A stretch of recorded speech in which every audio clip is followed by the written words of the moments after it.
Akala nila isa lang siyang maarte at mataas ang standards. Sa maliit na baryo, kilala si Ma'am Lia bilang guro na choosy, suplada, at masyadong mataas ang tingin sa sarili. Teacher lang yan pero kala mo reyna. Bulungan ng mga tao habang araw-araw siyang sumasakay sa tricycle, dala ang laptop at pangarap niya. Ayaw niya sa tambay. Ayaw niya sa lalaking walang plano. Kaya hindi niya kailanman sineryoso ang lalaking tahimik lang na nagmamaneho ng tricycle para sunduin siya. Hindi niya alam na ang lalaking minamaliit niya ay may lihim na matagal nang inihahanda. At sa oras na mabunyag yon, siya ang unang magtatanong, huli na ba ang lahat? Bago ka pa lang sa channel neto, ibang kwento ni Ate Jane, istorya mo, ikwento ko. Huwag kalimutang pindutin ang notification bell at subscribe button.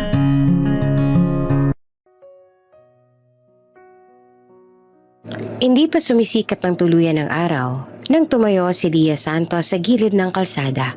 Hawak ang bag niyang mabigat sa papel, class record, lesson plan, at ang laptop na halos hindi niya na nailapag kagabi. Ramdam niya ang kirot sa balikat at ang hapde ng mata. 2 oras lang yata ang tulog niya, kung matatawag pang tulog yon. Nakapikit lang siya habang iniisip kung paano niya tatapusin ang lesson plan sa grade 6 na klase niya mamaya. Pagod na ako. Bulong niya sa sarili habang pinupunasan ng noo. Minsan sumasagi sa isip niya kung tama ba ang pinasok niya. Noong nakaraang taon lang siya nakapagtapos. Kasunod noon, board exam agad. At salamat sa Diyos, pumasa siya. Pero ang pagiging guru pala, hindi lang tungkol sa pangarap. Araw-araw, may bigat. Araw-araw parang sinusubok ka kung hanggang saan ka tatagal. Gusto niya nang sumuko, pero alam niyang hindi pwede. Kailangan, sabi niya sa sarili, para kay nanay, para kay Mika. Sa kanto ng baryo, sanay ng mga tao na makita si Lia tuwing umaga. Maayos ang suot, laging may dalang laptop, laging mukhang nagmamadali. May ilan na bumubulong, may ilan na humahanga. Pero mas marami ang napapansin ang distansya niya sa lahat. Isang tricycle ang huminto sa harap niya. "Ma'am, sakay na," sabi ng lalaking nagmamaneho. May ngiting pamilyar. Napatingin si Lia at natigilan. "Marco?" Hindi niya napigilang mabigkas. Tumango ang lalaki. "Oo, may sakit si Tito Ben, kaya ako muna." Sandaling natahimik si Lia habang inaayos ang sarili niyang bag at sumakay. Hindi niya inaasahan to. Sa dami ng tricycle sa baryo, bakit ito pa? Si Marco Villanueva. Kilala niya si Marco mula pa noong elementarya. Magkaklase sila noon hanggang high school. Tahimik lamang si Marco. Hindi pala salita, pero palaging nandoon. Noong mga panahong yon, alam ni Lia na may gusto sa kanya si Marco. Hindi naman lantad pero ramdam. May mga sulat, may mga paabot ng tsokolate tuwing Valentine's. May mga tanong kung kumain na ba siya. Hindi niya sinagot noon. Hindi rin niya tinuluyan. Pagkatapos ng high school, nalaman niyang nag-aaral si Marco ng engineering. May pangarap, may plano. Kaya kahit hindi niya sineryoso ang panliligaw noon, may respeto siya sa lalaki. Pero ngayon, tahimik lang ang biyahe. Umuugong ang makina ng tricycle habang tinatahak ang makitid na kalsada. Si Lia nakatingin sa labas, pero ang isip niya bumabalik sa mga narinig niya nitong mga nakaraang taon. Hindi pumasa sa board. May isang beses siyang narinig, "Tambay na lang." Sabi ng iba, "Sayang." Madalas marinig. Hindi niya alam ang buong kwento, pero sapat na yon para makaramdam siya ng panghihinayang at kaunting pagkadismaya. Kung aaminin niya sa sarili niya. "Sa school pa rin po, ma'am?" Tanong ni Marco. Ang boses ay mahinahon, parang walang nagbago. "Oo," sagot niya ng diretso. "Salamat." Pagdating sa tapat ng paaralan, dumukot si Lia ng barya sa bag niya. Inabot niya kay Marco. "Wag na, ma'am," sabi nito. Agad na itinaas ang kamay. Next time na lang, wala akong sukle. Napakunot ang noo ni Lia. Okay lang, Marco, pamasahe to. Umiling si Marco at pilit na ngumiti. Ayos lang po. Hindi na nakipagtalo si Lia. Pero may kung anong kumurot sa dibdib niya. Hindi niya gusto ang pakiramdam. Parang may utang. Parang may inaasahan. Salamat. Malamig ang sabi bago bumaba. Habang naglalakad siya papasok ng paaralan, nag-iisip na siya agad. Bakit ayaw niyang tanggapin? Ganito na naman ba to? Bumabalik ba yung dati? Ayaw niya ng ganitong komplikasyon. Ayaw niya ng mga tanong na walang malinaw na sagot. Sa dami ng iniisip niya, trabaho, pamilya, pera, ayaw niya nang magdagdag pa. Buong araw, pilit niyang tinutok ang sarili sa pagtuturo. Sa mga bata, sa aralin. Pero paminsan-minsan sumisingit sa isip niya ang itsura ni Marco kanina. Yung paraan ng pagsasalita niya, yung tingin niya, hindi mapilit, pero hindi rin wala. Pag-uwi, pagod na pagod si Lia. Muli siyang tumayo sa kanto, nag-aabang ng masasakyan. Tahimik na ang paligid, mas kaunti na ang tao. Isang tricycle na humunto sa harap niya. Si Marco na naman. Nagkatinginan sila sandali. Walang nagsalita. Ma'am, sabi niya pagkatapos ng ilang segundo, sakay na po. Sumakay si Lia nang walang imik. Sa loob-loob niya may kung anong bumigat. Hindi niya alam kung bakit, pero may pakiramdam siyang may binubuksang pinto ang pagkakataong to. Isang pinto na matagal niya nang isinara. At hindi pa siya handang silipin kung ano ang nasa loob. Pagkababa ni Lia mula sa tricycle kinagabihan, hindi pa rin nawawala sa isip niya ang nangyari sa maghapon. Pagod ang katawan niya, pero mas pagod ang ulo. Habang naglalakad siya pauwi, mariin niyang pinangakuan ng sarili na sa susunod na sasakay siya, kahit sino pa ang magmaneho, magbabayad siya ng buo. Ayaw niyang masanay sa pabor. Ayaw niyang magmukhang may inaasahan. Kinabukasan, maaga ulit siyang nasa kanto. Parehong oras, parehong bag, parehong antok. At gaya na inaasahan o kinatatakutan, isang pamilyar na tricycle na naman ang huminto. Good morning, ma'am. Bati ni Marco. Simple, parang walang nangyari kahapon. Tumango lamang si Lia at sumakay. Tahimik ang biyahe sa umpisa. Hindi siya nagsalita. Hindi rin si Marco. Ramdam ni Lia ang kabog ng dibdib niya. Hindi dahil sa kaba, kundi dahil sa desisyon niyang buo na sa isip. Pagdating sa tapat ng paaralan, bago pa makapagsalita si Marco, agad nang iniabot ni Lia ang bayad. Eksakto, walang kulang, walang sobra. Marco, sabi niya at diretso ang tingin. Ito, pamasahe. Natigilan si Marco saglit. Tinitigan ang pera. At saka siya napangiti. Pero hindi yung ngiting sanay si Lia. Parang may lungkot. Parang may tinanggap kahit ayaw. Salamat po, sabi niya sa huli. Bumaba si Lia na walang dagdag na salita. Sa loob-loob niya, gumaan ang kaunting pakiramdam niya. Ganito dapat, sabi niya sa sarili. Malinaw, walang utang, walang paliwanag. Pero kahit pilit niyang gawing simple ang lahat, may kung anong nananatiling mabigat. Pag-uwi niya ng hapon, nadatnan niya ang ama niyang si Tatay Ramon na nakaupo sa bangko sa harap ng bahay. Hawak ang tasa ng kape. Pagod din itong galing sa trabaho, pero laging may oras para makipagkwentuhan. Nakasakay ka na naman doon sa anak ni Ben, biglang sabi ng tatay niya. Parang casual lang. Napahinto si Lia sa paghubad ng sapatos. Ha? Paano niya nalaman? Ngumiti si Tatay Ramon. Nakita ka ni Mang Turing. Si Marco raw nagatid. Umupo si Lia sa tabi ng kama. Ah, oo, may sakit daw si Tito Ben kaya siya muna. Tumango ang tatay niya at saka napabuntong hininga. Sayang yung batang yon. Sayang? Ulit ni Lia. Oo. Sabi ni Tatay Ramon, may tinapos, masipag, tahimik, hindi kagaya ng iba dyan na puro bisyo. Hindi kumibo si Lia. May bahagi sa kanya na sang-ayon. May bahagi rin na pilit niyang itinatanggi. Pero alam mo, dagdag ng ama niya, mahirap din. Hindi sapat ang sipag kung walang direksyon. Doon nagsalita si Lia. Yan din ang punto ko, Tay. Napatingin sa kanya ang tatay niya. Ano? Gusto ko yung may plano. Sagot niya na maingat. Hindi lang basta nagsisikap, kundi alam kung saan papunta. Tumango si Tatay Ramon, parang naiintindihan.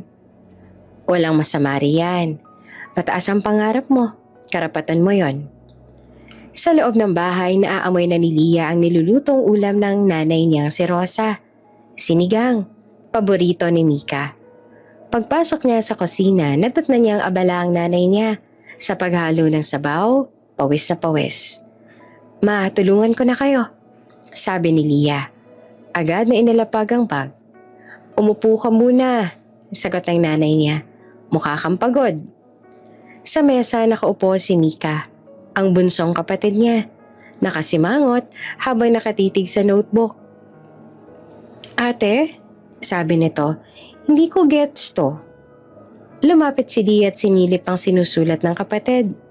Math, fractions. Napangiti siya kahit pagod. Umupo siya sa tabi ni Mika at ipinaliwanag ng dahan-dahan. Habang nagtuturo, biglang pumasok sa isip niya kung bakit siya patuloy na bumabangon.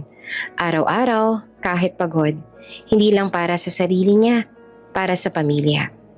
Para sa kapatid niyang may pangarap din. Kailangan kong kumita. Bulong niya sa sarili habang nagsusulat sa notebook ni Mika. Kailangan kong tumagal. Pagkatapos ng hapunan, habang naguhugas ng pinggan si Lia, muling sumagi sa isip niya ang usapan nila ng tatay niya, si Marco. Ang mga salitang sayang at direksyon. Ayaw niyang husgahan ng lalaki. Ayaw niyang magpaka-emosyonal. Pero malinaw sa kanya ang gusto niya sa buhay. Hindi siya pwedeng magkamali. Hindi siya pwedeng sumugal sa hindi sigurado. Pag-akyat niya sa kwarto, inayos niya ang gamit niya para kinabukasan. Class record, laptop, mga papel na kailangan tapusin. Bago matulog, sandali siyang huminto at napatingin sa kisame. Hindi ako masama, sabi niya sa sarili. Prinsipyo lang to. Pero sa kaibuturan ng isip niya, alam niyang may tanong na unti-unting nabubuo. Isang tanong na hindi pa niya handang sagutin. Hindi sinasadya pero parang naging kasunduan ng umaga ang presensya ni Marco sa kanto. Araw-araw sa parehong oras, naroon ang tricycle niya. Minsan mauuna siya, minsan sabay lang silang dumarating. At araw-araw din, parang wala nang ibang mapagpipilian si Lia kahit subukan niya maghintay ng ibang masasakyan. Lagi na uuwi sa iisang eksena, ang pamilyar na makina. Ang mahinahong boses, ang simpleng tanong kung sasakay ba siya. Good morning, ma'am. Palagi niyang bate. Good morning. Sagot naman ni Lia na palaging diretsyo, palaging may distansya. Sa umpisa, iniisip niyang tsamba lang. Pero habang lumilipas ang mga araw, napansin niyang hindi na ito pagkakataon. Parang naka-schedule, parang sinadya. At hindi niya alam kung maiinis ba siya o magpapasalamat. Dahil sa totoo lang, mas kampante siyang sumasakay kay Marco. Maingat magmaneho, tahimik, walang unnecessary na tanong. Pero ang katahimikan, minsan, mas maingay sa isip. Pagdating sa paaralan, unti-unting napapansin ng mga kasamahan niya ang pattern. Una, mga sulyap lang, mga ngiti, hanggang sa isang umaga, habang pababa siya ng tricycle, narinig niya ang boses ni Ma'am Liza. Oh, Ma'am Santos. Biro nito. Parang araw-araw yata may hatid ah. Napatingin si Lia at pilit na ngumiti. Tricycle lang ho yun. Talaga? Singit ni Ma'am Joy. Mukhang special ah. Napailing si Lia. Hindi, sakto lang talaga. Sa faculty room, naging paksa ng usapan. Ang tricycle driver ni Ma'am Santos. May mga biro, may mga tukso, may ilan pang nagsabi ng, nobyo mo ba yun? Na parang seryoso. Hindi, sagot ni Lia. Minsan ay mas matigas kesa sa inaasahan. Wala akong balak mag-boyfriend, ano? Talaga? Tanong ni Ma'am Celia. Bata ka pa naman. Focus muna ako sa work, sagot niya. At sa pamilya. Hindi na siya nagdagdag. Ayaw niyang ipaliwanag ang sarili niya. Para sa kanya, malinaw ang direksyon niya. Hindi siya pumasok sa proposyong to para lang maghanap ng kilig.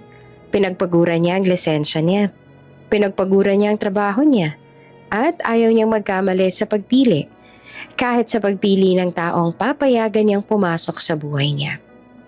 Sa bawat umagang biyahe, may iisang ritual na hindi nagbabago.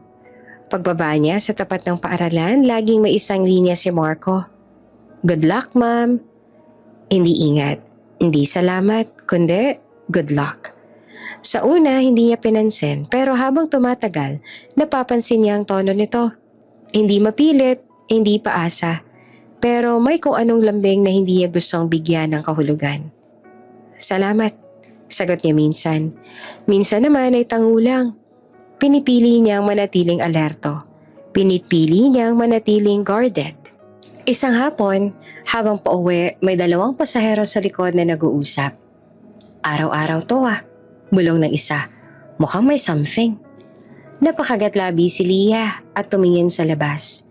Ayaw niyang marinig ang mga haka-haka. Ayaw niyang maging kwento. Ayaw niyang bigyan ng maling ideya ang kahit sino, lalo na si Marco. Pagbaba niya, inabot niya ang pamasahe. Buo, walang labis. Salamat, sabi ni Marco at may ngiting bahagyang mas matagal kesa dati. Hindi siya sumagot. Umalis siya agad. Sa bahay, napansin ng nanay niya ang pagiging tahimik niya. Pagod ka na naman? Tanong ni Rosa habang naghahain ng hapunan. Opo, sagot ni Dia. Madaming ginagawa. Hindi na siya nagkwento. Hindi niya binanggit ang mga biro sa paaralan. Hindi niya binanggit ang paulit-ulit na good luck. Pakiramdam niya kapag binigkas niya, magiging totoo. Kinagabihan habang inaayos niya mga papel sa mesa, napaisip siya kung bakit kailangan niya maglagay ng pader. Bakit kailangan niyang ipaalala sa sarili ang standards? Hindi dahil minamaliit niya si Marco, kundi dahil takot siya sa maling hakbang. Ayoko ng lalaking walang direksyon. Paulit-ulit niyang sinasabi sa isip. Ayoko ng buhay na puro paghihintay. Pero sa kabila ng lahat, may bahagi sa kanya na hindi may kakaila ang pagiging pamilyar ng presensya ni Marco. Isang presensyang tahimik, pero palaging nariyan. Parang paalala ng isang nakaraan na hindi niya tuluyang tinalikuran. Kinabukasan, pagdating niya sa kanto, naroon na naman ang tricycle at gaya ng mga nakaraang araw, sumakay siya. Good luck, ma'am, sabi ni Marco pagdating sa paaralan. Saglit siyang tumingin sa kanya at saka tumango. Salamat. At sa loob-loob niya kahit ayaw niyang aminin, may kung anong kumikislap. Hindi kilig kundi tanong. Tanong kung hanggang kailan niya kayang panindigan ng distansyang unti-unti sinusubok ng araw-araw na pag-uulit. Hapon na nang umuwi si Leah mula sa paaralan. Dala ang parehong bag na parang mas mabigat pa kaysa kaninang umaga. Pagod siya, pero mas ramdam niya ang bigat ng araw. Ang mga tanong ng mga bata, ang meeting na humaba. Ang biro ng mga kasamahan na pilit niyang tinatawanan. Sa kanto, nakatayo siya sandali, nag-aabang. At tulad ng nakasanayan nitong mga nakaraang araw, naroon na ang tricycle ni Marco. Hindi agad siya sumakay. Napansin niyang nakapark lang ang tricycle sa gilid. Parang matagal nang nandoon. Lumapit siya at sumakay ng walang imik. Umandar ang tricycle, pero hindi agad bumilis. Tahimik ang makina, tahimik ang hangin. Tahimik din ang isip ni Leah, hanggang sa hindi niya na napigilan ang tanong na matagal nang nakabitin. Marco? Sabi niya na dahan-dahan na parang tinitimbang ang bawat pantig. Kanina ka pa ba nandyan? Ha? Sagot ni Marco at hindi lumilingon. Parang ang aga mong nandyan. Dagdag niya. May hinihintay ka ba? Saglit na nagpreno ang tricycle. Hindi biglaan, pero sapat na para maramdaman ni Leah ang pagkabig. Napahawak siya sa gilid. Tumahimik ang paligid. Naririnig lang ang mahina at pabugso-bugsong tunog ng makina. Lia, simula ni Marco tapos ay huminto. Hindi niya tinuloy. May ilang segundong walang nagsalita. Si Lia nakatingin sa likod ng upuan. Si Marco nakatuon sa kalsada. Parang may pader na biglang tumayo sa pagitan nila.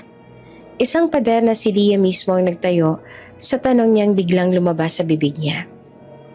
Bababa na lang ako sa bayan? Biglang sabi ni Lia, mas mabilis kesa dati. Dito na lang. Malayo pa bahay niyo? Sagot ni Marco. Hintayin na lang kita. Hindi na. Putol ni Lia. May bibilhin lang ako. Hindi niya alam kung bakit siya nagmamadali. Hindi niya rin alam kung bakit gusto niyang bumaba agad.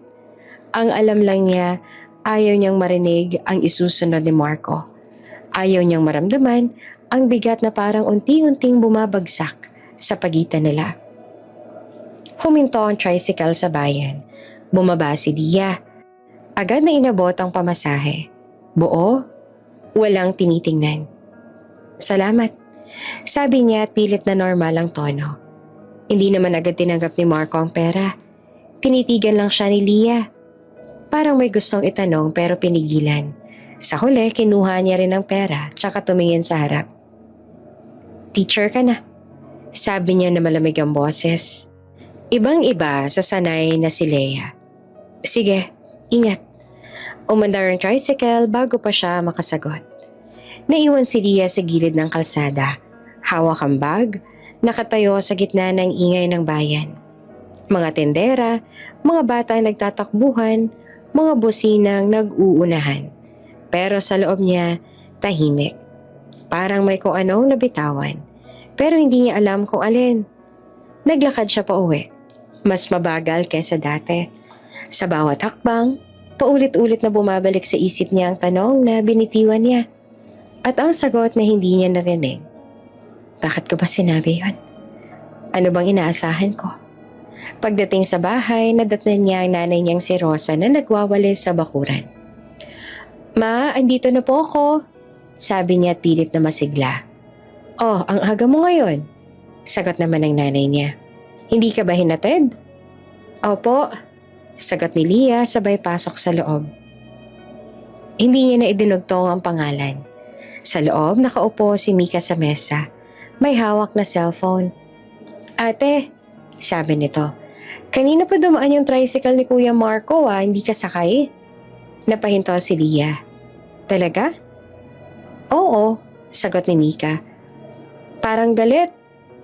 Napangiti si Lia ng pilit. Baka pagod lang. Pero alam niyang hindi lang yon. Ramdam niya ang lamig sa huling sinabi ni Marco. Isang linyang parang paalala na may distansya na silang pareho. Teacher ka na. Parang biglang may pagitan ng titulo. Ang pangarap, ang realidad. Kinagabihan habang naghahapunan silang pamilya, tahimik si Lia. Nakikinig lang siya sa kwento ng tatay niya tungkol sa trabaho, sa reklamo ni Mika sa assignment. Pero ang isip niya, bumabalik sa bayan, sa biglang preno, sa katahimikan. Pag-akyat niya sa kwarto ay naupo siya sa gilid ng kama. Hawak ang laptop na hindi niya pa binubuksan. Napatitig siya sa screen, pero walang pumapasok sa isip niya. Sa halip, bumabalik ang tanong na siya mismo ang nagpasimula. Hinihintay mo ba ako? Hindi niya alam kung bakit niya tinanong. Hindi rin niya alam kung bakit siya naaapektuhan sa sagot na hindi niya naman narinig. Ang alam lang niya, may nagbago.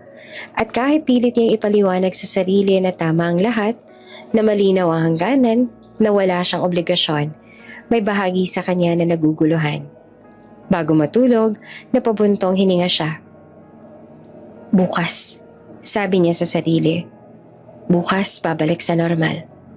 Pero sa kaibuturan ng dibdib niya, alam niyang hindi na ganon kadali. May lamig nang pumasok at hindi niya alam kung paano ito aalisin. Maaga pa lang gising na si Lia. Mas maaga kaysa dati. Hindi dahil may kailangan siyang tapusin, kundi dahil hindi siya mapakali.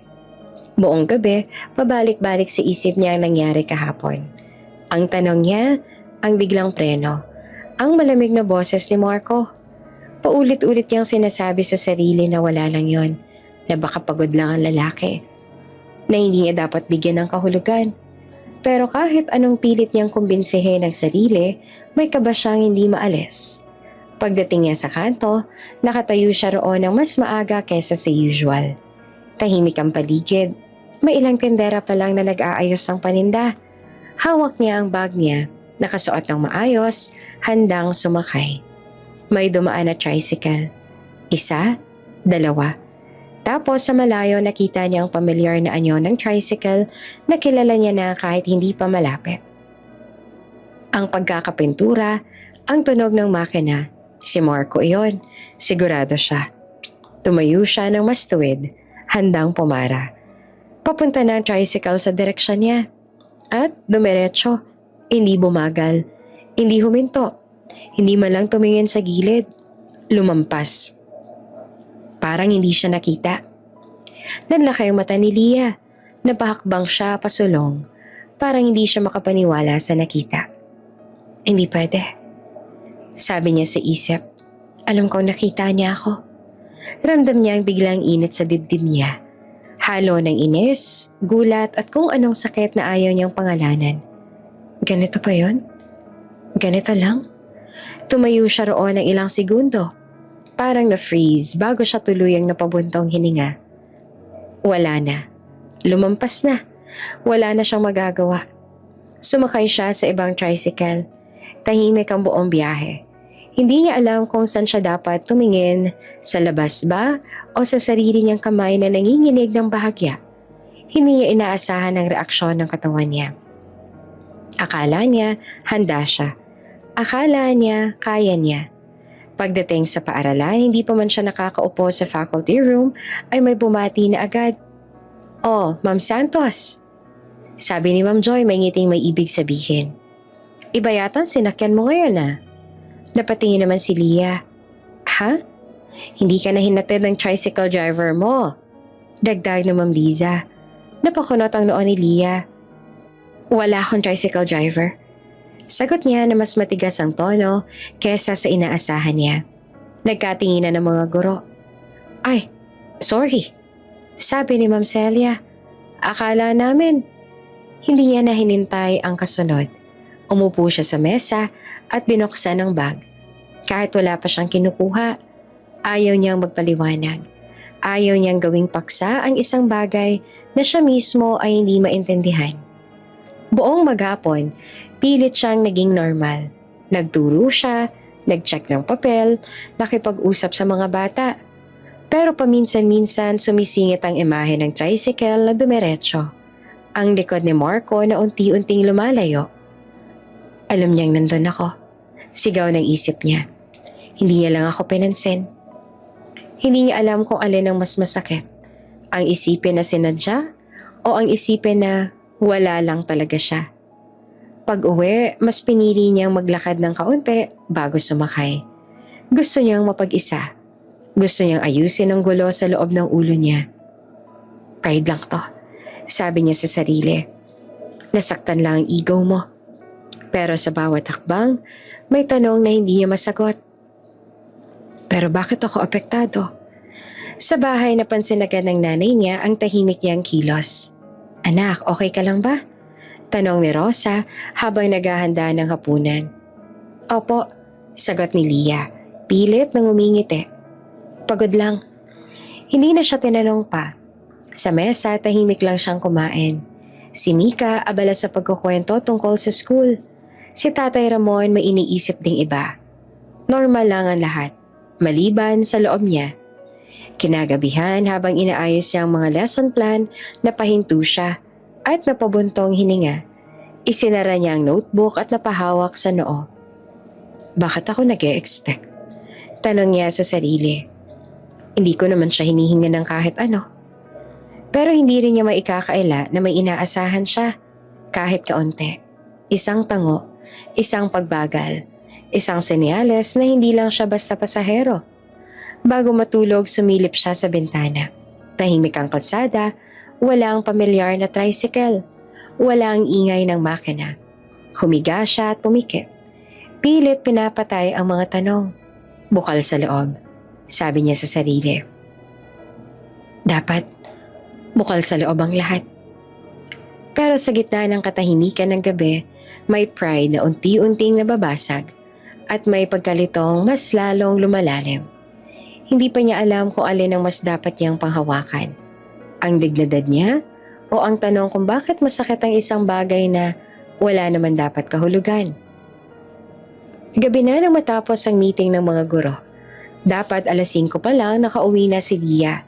Pero humaba ang usapan. May paparating na event. May deadlines. May kung ano-anong kailangang ayusin. Paglabas niya ng paaralan, madilim na ang langit. Mabigat ang ulap at parang nagbabanta ng ulan. Napupuntong hininga siya, tiningnan ng oras. Late na naman. Sa tapat ng gate ay may iilang tricycle na nakapila. Sa isang iglap, dumating ang isang pamilyar na tricycle. Si Marco nagmamaneho. Hindi pa man siya nakakalapit, sumakay na agad ang ilang guro. Dito na kami, sabi ni Ma'am Liza. Kasya pa ba? Tanong ni Ma'am Joy. Tumango si Marco at mabilis ang kilos. Isang upuan, 2 pasahero. Bago pa makapagsalita si Lia, puno na ang tricycle. Napatingin siya kay Marco. Saglit na nagtagpo ang kanilang tingin. Walang sinabi ang lalaki. Umandar ang tricycle. Iniwan siya nakatayo sa gilid ng kalsada. May kirot na dumaan sa dibdib niya. Hindi dahil iniwan siya, kundi dahil alam niyang wala siyang karapatang magtampo. Alam niyang ganun lang talaga. Pero hindi pa rin maiwasan ang pakiramdam na parang laging siya ang nagpapagitna sa mga pagkakataong hindi niya pinili. Maghihintay na lang ako. Bulong niya sa sarili. Lumipas ang ilang minuto, wala pang dumarating na tricycle. Mas dumilim ang langit. Bumagsak ang unang patak ng ulan. 1, 2, hanggang sa tuloy-tuloy na. Napahigpit ang hawak ni Lia sa bag. Wala siyang payong. Wala ring masisilungan na maayos. Tumingin siya sa paligid. Ilang tindera lang ang nag-aayos. Nagmamadaling umuwi. Ang kalsada unti-unting nababakante. Ang galing, sabi niya sa isip. Ganito pala talaga. Lumakas ang ulan. Basang-basa na ang buhok niya at ang laylayan ng pantalon niya. Ramdam niya ang lamig sa balat.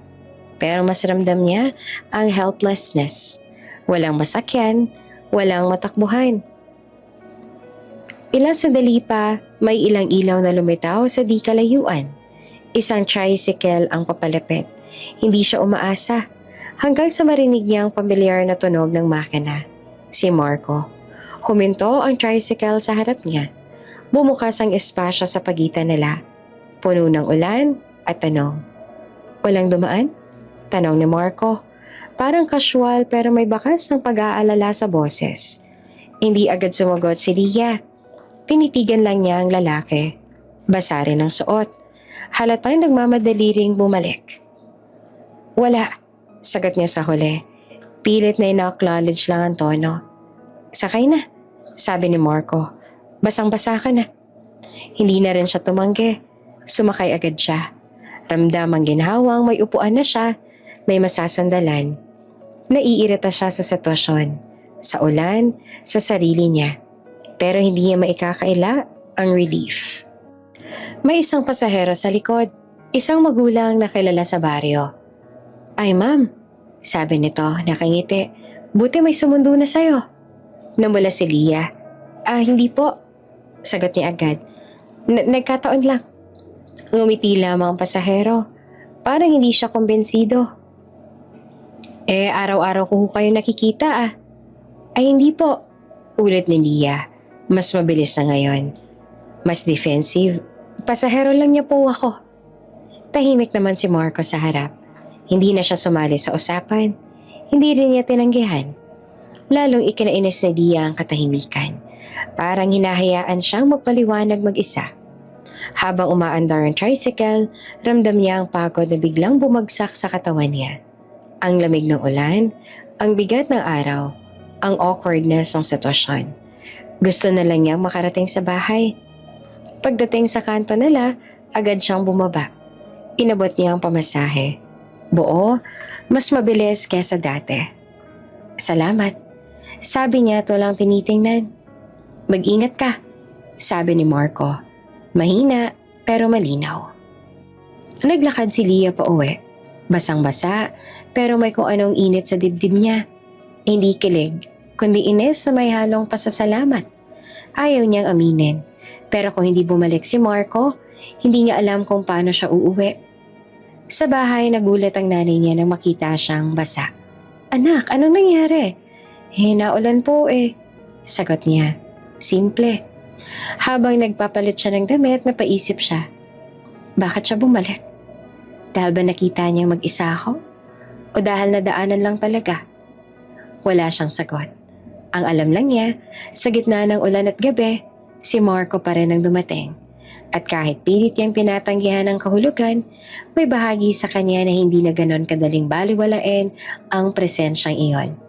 Isang presensyang laging tahimik, pero laging nariyan kapag wala na siyang ibang mapuntahan. Maaga pa lang ramdam na ni Leah ang kakaibang bigat ng araw. May meeting sa munisipyo para sa nalalapit na piyesta. Kailangan ng presensya ng mga guro para sa programa ng mga bata. Pagdating niya roon, puno ang bulwagan. May mga upuan na magkadikit. May mga electric fan na halos walang silbi. At may mga usapang hindi pa man nagsisimula ang agenda. Habang nag-ayos ng upuan ng mga guro, may mga pabulong na agad. Oh, Ma'am Santos, sabi ni Ma'am Joy na may ngiting mapang-asar. May discount ba pag tricycle ni Marco ang sasakyan natin pa uwi? Natawa ang ilan. May nagtaas ng kilay. May sumilip sa pinto. Napabuntong hininga si Leah. Tricycle lang yon. Sagot niya na mahinahon pero matigas. Pare-pareho lang pamasahe. Bakit parang ikaw araw-araw? Singit ni Ma'am Liza sabay tawa. Hindi na lang sumagot si Leah. Umupo siya at binuksan ang notebook. Ayaw niyang maging sentro ng usapan. Ayaw niyang gawing biro ang isang bagay na di naman niya ginusto. Hindi niya napansin na may pumasok sa bulwagan. Hanggang sa may tumahimik sa likuran. Paglingon niya, nakita niya si Marco sa pintuan. May kausap na taga-munisipyo. Mukhang naghihintay lang. Mukhang may inaayos. At malinaw, narinig niya ang huling biro. Mataas standard si Ma'am, biglang sabi ni Marco. Malinaw at diretso. Hindi galit pero hindi rin nagbibiro. Di ko maabot. Parang may tumigil na hangin. May ilang tumawa pero mabilis ding huminto. May umubo, may nagkunwaring naghahanap ng papel. Si Leah ay natigilan. Ramdam niya ang init sa mukha niya. Hindi dahil sa hiya lang, kundi dahil sa kirot na biglang sumiklab. Hindi niya alam kung ano ang mas masakit. Ang marinig iyon sa harap ng iba o ang maramdaman na totoo iyon sa paningin ni Marco. Hindi siya nagsalita. Hindi rin siya tumingin sa lalaki. Tinapos ang meeting na parang walang nangyari. Pero sa loob niya may bumibigat sa bawat minuto. Ang mga biro kanina parang naging salamin. At hindi niya nagustuhan ang nakita niya. Pagkatapos ng meeting, sabay-sabay na lumabas ang mga guro. May ilang nag-aalok na magsabay-sabay pa uwi. Sa huli, iisang tricycle lang ang nakuha nila. Si Marco nagmaneho dahil puno ang loob. Napilitan si Leah na umupo sa likod, malapit sa kanya. Tahimik ang biyahe sa umpisa. Ramdam ni Leah ang tensyon. Hindi sinasadya, pero hindi rin maiwasan. Gusto niyang magsalita, pero hindi niya alam kung ano. Para basagin ang katahimikan. Nagbiro siya. Isang biro na matagal nang nakaabang sa dulo ng dila niya. Alam mo, sabi niya at pilit na magaan ang tono. Uso ngayon yung engineer na may tsokolate. Baka yun ang standard. May ilang pasahero ang natawa. Si Marco naman hindi. Saglit siyang lumingon. Hindi galit ang tingin. Mas parang nasaktan. Parang mas inaakosahang hindi niya kailanman binigkas. Ibinalik niya ang tingin sa kalsada at hindi na nagsalita. Napangiti si Leah ng pilit. Pero sa loob niya, may kung anong lumubog. Bakit ko ba sinabi yun? Tanong niya sa sarili. Biro lang naman, diba? Habang umaandar ang tricycle, napansin ni Leah na hindi sila lumiliko sa karaniwang daan. Lumampas sila sa kanto kung saan siya madalas bumaba. Marco? Tawag niya at mas malakas kaysa sa inaasahan. Lagpas na yun ah. Hindi naman agad sumugot ang lalaki. Nagpatuloy lang ito sa pagmamaneho. Marco, ulit niya na mas seryoso na. Bakit ka dumiretso? Mas matagal kung liliko. Sagot niya na maikli. Dadaan tayo sa kabila. Natahimik si Lia. Ramdam niya ang pagod at gutom na sabay-sabay na bumigat. Ayaw niyang mag-iskandalo. Ayaw niyang magmukhang demanding. Pero ayaw rin niyang baliwalain ang pakiramdam na parang sinasadya ang lahat. Ang distansya, ang direksyon, ang katahimikan. Pagdating sa hinto, bumaba ang isang pasahero. Naiwan silang dalawa. Bumagal ang tricycle at saka tuluyang huminto. Magbayad ka na lang pag may engineer ka na. Biglang sabi ni Marco at hindi tumingin. Parang sinampal si Lia. Ano sinabi mo? Tanong niya, nanginginig ang boses. Chismoso ka. Huminga ng malalim si Marco. Kapag ba hindi engineer, hindi pwede? Tanong niya. Diretso at wala ng biro. Natigilan si Lia. Hindi niya alam kung paano sasagot. Ang dami niyang gustong sabihin na hindi naman yon ang punto niya. Na hindi ganun kasimple. Na ayaw lang niyang mahirapan. Hindi. Sabi niya sa huli. Mas mahina. Ayoko lang ng buhay na puro hirap. Tahimik si Marco. Parang tinanggap ang sagot. O baka pinili lang na manahimik. Pagdating sa bahay, halos hindi na sila nag-uusap. Bumaba si Lia, inabot ang pamasahe, at pumasok agad. Sa loob natatnan niya si Mika na nag-aaral sa sala. Ate, sabi nito, ang tahimik mo. Napangiti si Lia, pilit. Pagod lang. Sa labas nakita niyang umalis na ang tricycle. Hindi niya alam kung may gusto bang sabihin si Marco pero kung meron man, hindi na iyon lumabas. Pag-akyat niya sa kwarto, napaupo siya sa kama. Standards ulit ng isip niya. Prinsipyo. Pero ngayong gabi, parang sinampal siya ng sarili niyang mga salita at hindi niya alam kung alin ang mas masakit. Ang totoo o ang paraan ng pagkarinig niya nito mula sa taong tahimik na tinanggap ang distansyang siya rin ang naglatag. Pagkababa ni Lia mula sa tricycle, hindi agad siya pumasok ng bahay. Tumayo muna siya sa may gate, hawak ang bag. Pilit hinahabol ang hininga. Pagod siya, gutom, at mas lalong pagod ang isip. Ang huling mga salitang binitiyuan ni Marco ay paulit-ulit na umaalingaw-ngaw sa ulo niya. Magbayad ka na lang pag may engineer ka na. Hindi niya alam kung alin ang mas nangingibabaw. Ines o hiya? Pumasok siya sa bahay na mabigat ang hakbang. Sa sala, naroon si Mika, nakaupo sa sahig, nag-aayos ng papel. Ate, ang tagal mo. Bati ng kapatid. Nagutom na ako. Sandali lang. Sagot ni Lia at pilit na kalmado. Sa kusina, naaamoy niya ang pritong isda at sinangag. Si Nanay Rosa ang nagluluto. Anak, kumain ka na. Mukhang pagod ka.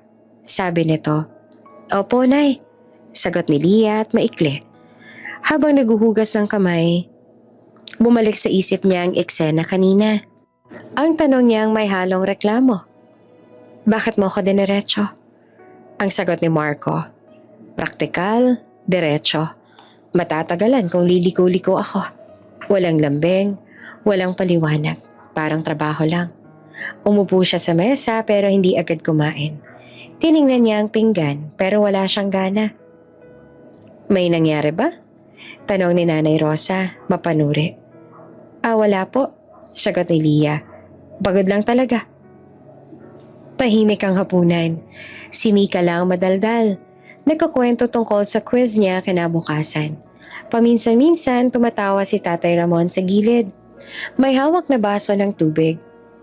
Anong score mo? Tanong ng tatay. Okay naman, sagot ni Mika. Si ate nga lagi nagtuturo. Napangiti si Tatay Ramon.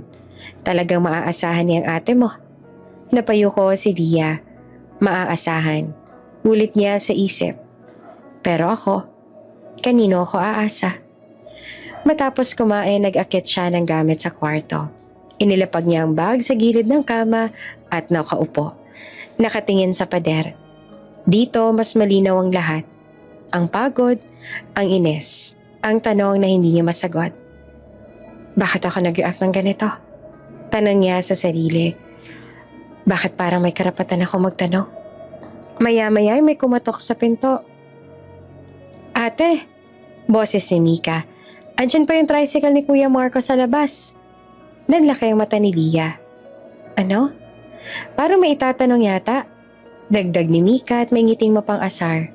Uy, kinikilig ka ba? Hindi no. Mabilis sa sagot ni Lia. Tumahimik ka. Bumaba siya ng hagdan, mabagal ang hakbang. Sa labas ay nandoon si Marco. Nakasandal sa tricycle. Tahimik at parang nag-iisip kung tutuloy ba o hindi. May kailangan ka? Tanong ni Lia, diretso. Umayos ng tayo si Marco. Lia, huminto siya, parang nagbagong isip. May nakalimutan ka?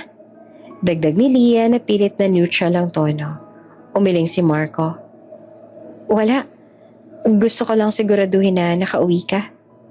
Napatigil si Lia, hindi niya inaasahan. Siguraduhin? Kung ganon, bakit ganon ang mga salita niya kanina? Okay naman, sagot niya na malamig. Salamat. Tumango si Marco at parang may gustong sabihin, pero pinigilan. Sige, sabi niya sa huli. Good night. Bumalik siya sa tricycle at umandar. Naiwan si Lia sa may pintuan. Nakatingin sa papalayong ilaw. Sa loob sumilip naman si Tatay Ramon. Oh, biro nito. Parang may nanligaw ah. Tay, saway ni Lia. Wag na. Tumawa ang tatay niya. Nagbibiro lang. Pero yung batang yun maayos yan. Hindi na sumagot si Lia. Umakyat siya ulit sa kwarto at sinara ang pinto. Humiga siya sa kama. Nakatitig sa kisame. Dito niya tuluyang inamin sa sarili ang hindi niya masabi kanina. Hindi ako maarte, bulong niya. Takot lang ako mahirapan. Naalala niya ang mga gabing halos wala silang makain noon. Ang nanay niyang pagod na pagod.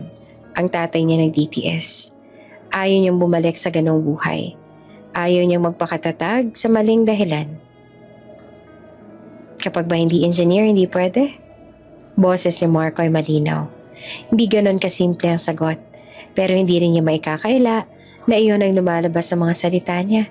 Sa mga biro, sa mga pamantayan. Bago siya tuluyang antukin, may isang tanong na naiwan sa isip niya. Kung aaminin ko ba ang takot ko, mauunawaan niya kaya? Hindi niya alam.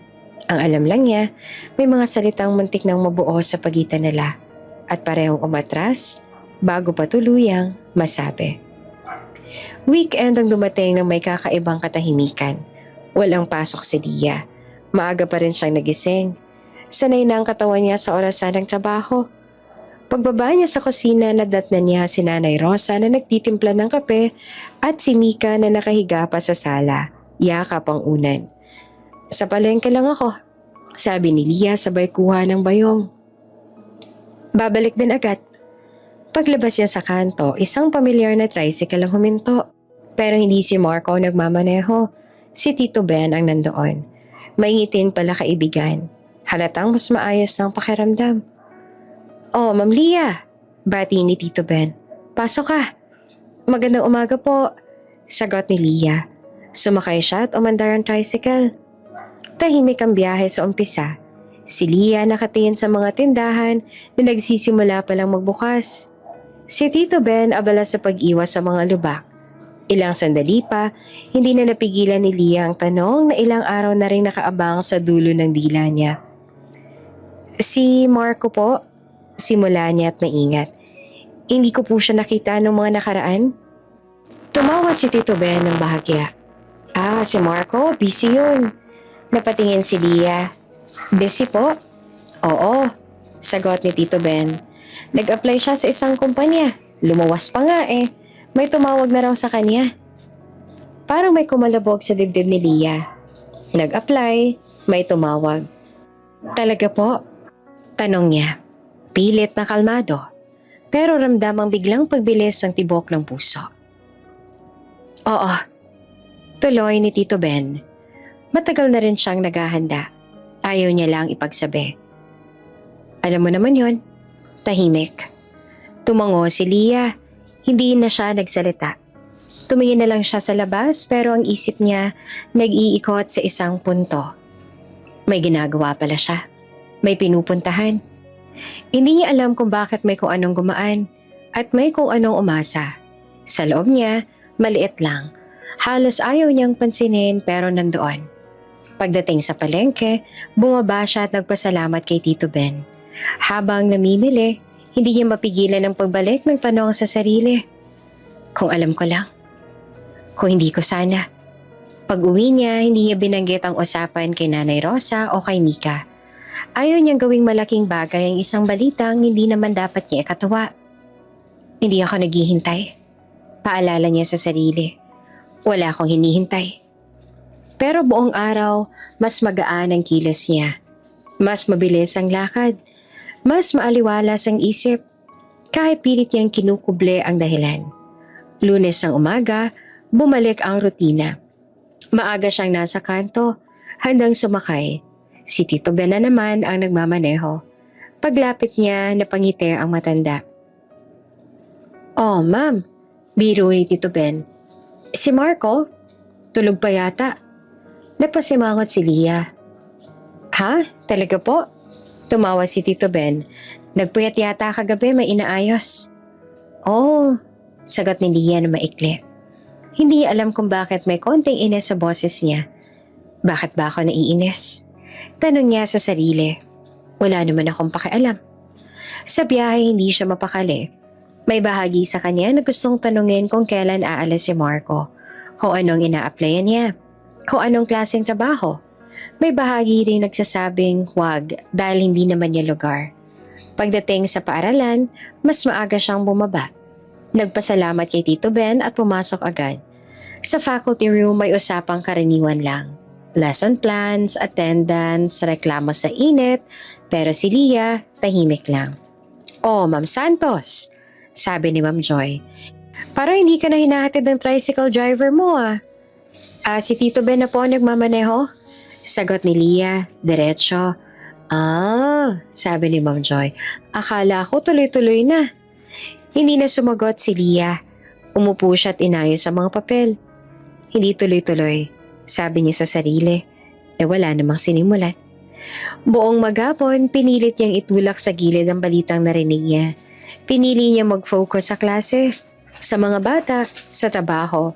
Pero tuwing may katahimikan sa pagitan ng bell, sa pagitan ng klase, bumabalik ang mga salitang may tumawag. Pag-uwi, si Tito Ben ulit ang naghatid. Bukas, sabi nito habang humihinto. Baka si Marco na ulit. Tumango si Lia. Sige po. Pagbaba niya, may kung anong bumigat sa dibdib niya. Halo ng kaba at pag-asam na ayaw niyang pangalanan. Hindi ako naghihintay. Ulit niya sa sarili habang naglalakad pa uwi. Hindi. Sa bahay, tinulungan niya si Mika sa taktang aralin. Naghapunan silang pamilya at nagtago siya sa kwarto para tapusin ang lesson plan. Pero bago matulog, napahinto siya sa pagsusulat. Kung aalis siya, naisip niya, anong mararamdaman ko? Wala siyang reminder na kailangan niyang maramdaman ng kahit ano.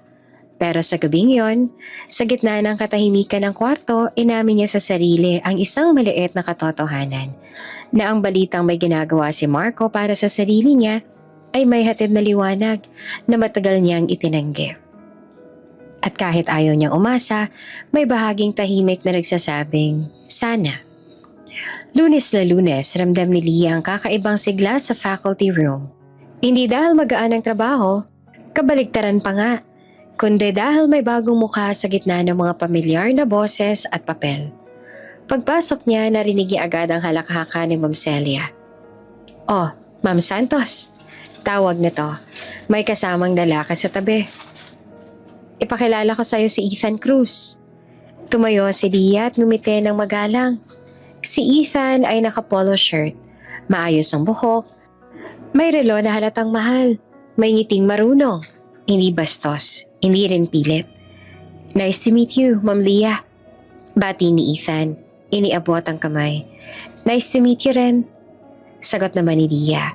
Bahagyang alanganin pero profesional. Pinsan ko. Dagdag ni Ma'am Celia. May inaayos lang dito sa munisipyo pero dumaan para sunduin ako mamaya. Tumango si Leah. Ah, ganun po ba? Sa buong umaga abala si Leah sa klase. Pero paminsan-minsan, sumisingit sa isip niya ang presensya ni Ethan. Hindi dahil may malalim na epekto, kundi dahil ramdam niyang may bagong dinamika sa paligid. Tuwing break, napapansin niyang sumisilip si Ethan sa pinto. Kinakausap si Ma'am Celia. Palaging may magaan na ngiti. Sa tanghalian, napaupo si Leah sa mesa kung saan naroon sina Ma'am Celia at Ethan. Ma'am Leah, sabi ni Ethan, narinig ko ikaw raw ang pinakamahigpit sa math ah. Napangiti naman si Leah. Depende sa araw. Biro niya, pilit na relaxed. Tumawa si Ethan. Kaya pala takot ang mga bata. Hindi siya bastos, hindi rin overly sweet. Sakto lang, magalang, may sense of humor, at malinaw na sanay sa pakikisalamuha. At kahit alam ni Leah na walang masama sa ganitong usapan, ramdam niya ang pagiging awkward. Parang may mata sa paligid na nag-oobserba. Pagkatapos ng klase, lumapit si Ma'am Celia. Ma'am Leah, sasabay ka na ba sa amin pa uwi? Atad ka na rin ni Ethan. Nag-alangan si Leah. Ay, wag na po. May masasakyan naman po ako. Wala nang tricycle sa labas. Singit ni Ma'am Celia, sabay turo sa gate. Tsaka saglit lang naman. Saglit na rig-isip si Leah. Sa labas, kita niya ang bakanteng kalsada.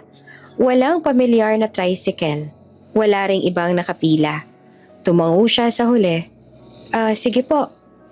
Sa parking, naroon ang itim na pick-up ni Ethan. Malinis, tahimik ang makina. Maayos ang loob. Umupo si Leah sa likod kasama si Ma'am Celia. Habang umaandar ang sasakyan, ramdam niya ang kakaibang pakiramdam. Hindi ka ba? Kundi pagkailang na parang may mali sa timing. Paglabas sila sa Barangay Road, napatingin si Leah sa labas. At doon niya nakita si Marco. Nakatayo sa gilid ng kalsada, hawak ang helmet. Nakasandal sa tricycle. Nakatingin siya sa pick-up. Hindi galit ang mukha. Mas parang may iniisip. Saglit na nagtagpo ang mga mata nila. Si Leah hindi niya alam kung bakit napahigpit ang hawak sa bag. Si Marco naman bahagyang ngumiti. Isang ngiting hindi niya mabasa at saka tumingin sa iba. May narinig na tawanan sa gilid. Mga tambay. Lugi ka tol. Biro ng isa. Malakas. May kotse na. Tumawa ang ilan. Si Marco, hindi sumagot. Isinara niya ang compartment ng tricycle at tumalikod. Hindi niya nilingon si Leah. May kung anong kumurot sa dibdib ni Leah. Hindi malakas pero sapat para mapansin. Bakit ako nasaktan? Tanong niya sa sarili. Wala naman akong ginawang mali. Okay ka lang? Tanong ni Ma'am Celia sa tabi. Opo, sagot ni Leah. Pilit na normal ang boses. Medyo pagod lang. Sa biyahe, nagkwento si Ethan tungkol sa trabaho niya. Logistics, site visits, madalas na biyahe. Nakikinig si Leah, tumatango, sumasagot kung tinatanong. Magalang, maayos. Pero may bahagi ng isip niya na naiwan sa gilid ng kalsada. Sa sandaling tumalikod si Marco. Pagdating sa bahay, huminto ang pick-up sa tapat. Bumaba si Leah at nagpasalamat. Thank you, sabi niya kay Ethan. Anytime, sagot nito na may ngiting reminder. Kung kailangan mo ulit ng ride. Tumango si Leah. Salamat. Pagpasok niya sa bahay, nadatnan niya si Mika sa sala. Ate, sabi nito na may kislap sa mata. May kotse kanina. Napabuntong hininga si Leah. Hatid lang, pinsan ni Ma'am Celia. Si Kuya Marco? Tanong ni Mika diretso. Natigilan si Leah. Ano naman? Wala, sagot ni Mika sabay ngisi. Nakita ka niya siguro? Umakyat si Leah sa kwarto. Mas mabigat ang hakbang kaysa kanina. Umupo siya sa kama at napahawak sa noo. Wala naman akong ginawang mali. Ulit niya sa sarili. Wala. Pero sa salamin ng isip niya malinaw ang eksena. Ang pick-up, ang mga mata ng mga tambay, ang tingin ni Marco bago siya tumalikod. At sa gabing iyon, sa gitna ng katahimikan, inamin ni Leah ang isang hindi niya inaasahan. Na ang pagtingin ni Marco sa malayo ay mas masakit kesa sa anumang biro. At nang ngiting magalang ni Ethan ay hindi sapat para punan ang puwang na biglang nabuo. Kinabukasan may kakaibang kaba si Leah habang naglalakad papunta sa paaralan. Hindi niya alam kung dahil ba sa kulang siya sa tulog o dahil sa alaala ng pick-up kagabi. Ang mga tingin, ang mga bulong, ang pagtalikod ni Marco, pinilit niyang kalimutan yon. Trabaho lang, sabi niya sa sarili. Sa tapat ng gate nandoon si Ethan, nakatayo sa tabi ng pick-up, kausap si Ma'am Celia. Kumaway si Ethan nang makita si Leah. Ngumiti siya pabalik, magalang, sakto lang. At doon niya nakita si Marco. Nasa unahan ng pila ng tricycle, hawak ang manibela. Nakatingin sa gate at hindi siya ngumiti. Hindi rin umiwas, tahimik lang, parang sinusukat ang eksena. Tumama ang tingin niya kay Ethan at saka kay Leah. May kirot na dumaan sa dibdib ni Leah. Pagkatapos ng klase, maaga siyang lumabas. Gusto niya makauwi agad. Sa gate nandoon pa rin si Ethan. Nakikipagkwentuhan kay Ma'am Celia. Nandoon din si Marco, nakapila, naghihintay ng pasahero. Lumapit si Leah sa tricycle. Hindi siya tumingin kay Ethan. Sakay po, sabi ni Marco at profesional ang tono. Tumango lamang si Leah at umupo. Pagdating sa kanto ng paaralan, agad niyang dinukot ang bayad. Sa kaba, napasobrang inabot niya. Ma'am, sabi ni Marco, sabay abot pabalik. Sobra to. Oo, sagot ni Leah na nagmamadali. Salamat. Umandar ang tricycle, tahimik ang biyahe. Ramdam ni Leah ang tensyon. Hindi dahil sa galit, kundi dahil sa mga salitang hindi pa sinasabi. Ilang minuto pa ay nagsalita si Marco. Nanliligaw na ba? Natigilan si Leah. Hindi, sagot niya agad. Hatid lang yun, pinsan ni Ma'am Celia. Tumango si Marco, parang tinanggap. Kala ko lang. Huminga siya ng malalim tsaka nagsalita ulit na mas seryoso. Bukas nga pala luluwas ako ng Maynila. Napatingin si Leah. Bukas? Oo, sagot ni Marco. May tumawag sa company, initial interview daw, Middle East ang trabaho. Parang may bumagsak sa loob ni Leah, halo ng gulat at kaba. Middle East, luluwas. Congratulations, sabi niya, kahit ramdam ang panginginig sa boses. Maganda yan. Salamat, sagot ni Marco. Saglit siyang tumahimik at saka idinugtong ang matagal niya nang kinikimkim. Ang hirap maging tambay kapag teacher ang gusto. Napasara ang mga mata ni Leah. Ramdam niya ang bigat ng linya. Hindi sumbat, hindi reklamo, kundi katotohanan. Isang katotohanang pareho nilang alam. Hindi siya agad nagsalita. Hinanap niya ang tamang salita. Isang bagay na hindi magpapasakit, pero hindi rin magsisinungaling. Abutin mo muna yung gusto mo, sabi niya sa huli. Mahina pero malinaw. Ayusin mo muna ang buhay mo, saka mo ako balikan. Hindi siya tumingin kay Marco. Natatakot siyang mabasa ang mukha nito kung may pag-asa ba o tuluyang pagbitaw. Tahimik naman si Marco. Umandar ang tricycle hanggang sa paghinto. Huminto sila. Salamat, sabi niya sa wakas. Sa totoo lang, bumaba si Leah at iniabot ang bayad at tumalikod kaagad. Hindi siya lumingon. Ayaw niyang makita ang reaksyon. Ayaw niyang baguhin ang sinabi niya. Habang naglalakad pa uwi, mabigat ang hakbang niya. Alam niyang tama ang sinabi niya. Para sa kanya rin kinabukasan. Pero hindi ibig sabihin noon na hindi masakit. Pagdating sa bahay, tahimik siya. Tinulungan niya si Mika sa aralin. Nagkapunan silang pamilya at umakyat siya sa kwarto na parang may iniwang bahagi ng sarili sa kalsada. Humiga siya sa kama at tumitig sa kisame. Balikan mo ako? Ulit ng isip niya. Hindi bilang utos, kundi bilang panalangin. At sa gabing yon, inamin niya sa sarili ang katotohanang matagal niyang tinatago. na ang pagpili sa tama ay minsan mas masakit kesa sa pagpili sa madali. At na ang paglayo ay hindi nangangahulugang wala nang nararamdaman. Hindi na nagulat si Leah sa mga bulungan sa umaga. Sa baryo, mabilis kumalat ang balita, lalo na kung may kinalaman sa pag-alis. Mabuti, sabi ng isang tendera habang nag-aayos ng gulay. Mag-a-abroad na raw si Marco. Sayang din yung bata. Tahimik pero masipag. Narinig ni Leah ang mga salitang yon habang dumaraan.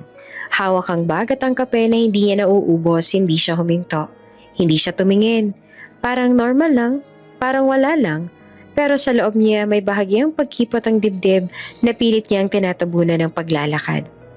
Pagdating sa kanto, wala nang pamilyar na tricycle. Iba na ang nakapila. Iba na ang tunog ng makina. Sumakay siya nang walang imik at tumingin sa labas. Sinasabing, ganito talaga.